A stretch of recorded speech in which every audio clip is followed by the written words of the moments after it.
কদিন আগেই বলেছিলেন তিনি বাড়িতে আসার পর তার জন্য রান্না করেছিলেন। ছেলে পূর্ণ তিনি এবং শরীফুল রাজ একসঙ্গে খাওয়া দাওয়া করেছিলেন। ছেলে তার বাবাকে চিনতে পারেনি, কিন্তু এক সময় পূর্ণ রাজকে ছাড়া কিচ্ছু বুঝতো না।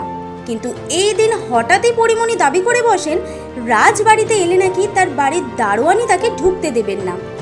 পরিমণির সঙ্গে বিচ্ছেদের পর সাকিব খানের প্রাক্তন স্ত্রী শবনম বুবলির সঙ্গে নাকি গোপনে বিয়ে করেছেন শরীফুল রাজ। বুবলির নিজস্ব গুগল অ্যাকাউন্টে স্বামীর নামের জায়গায় শরীফুল রাজের নাম দেখেই জড়িয়েছে জল্পনা। কিন্তু তারপরও খবর পাওয়া গিয়েছিল পরিমণির সঙ্গে দেখা করতে গিয়েছিলেন রাজ। সেই বিষয়টাই খোলসা করে পরিমণি জানান বিচ্ছেদের পর তার কিছু জরুরি কাগজপত্র থেকে গিয়েছিল, সেগুলো পরিমণি যথেষ্ট ভালো করে গুছিয়ে রেখেছিলেন। সেইগুলিই নিতে এসেছিলেন রাজ। দুইজনই দুজনের প্রাক্তন। এখন তাদের নতুন ইনিংস কেমন হয়, কতদিন ভালোভাবে একসাথে থাকেন শবনম বুবলি এবং শরীফুল রাজ, সেটাই এখন দেখার।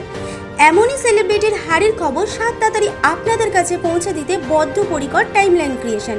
বুবলি এবং রাজের নতুন ইনিংস নিয়ে আপনার কি বক্তব্য, কমেন্ট করে জানান আমাদের কমেন্ট বক্সে।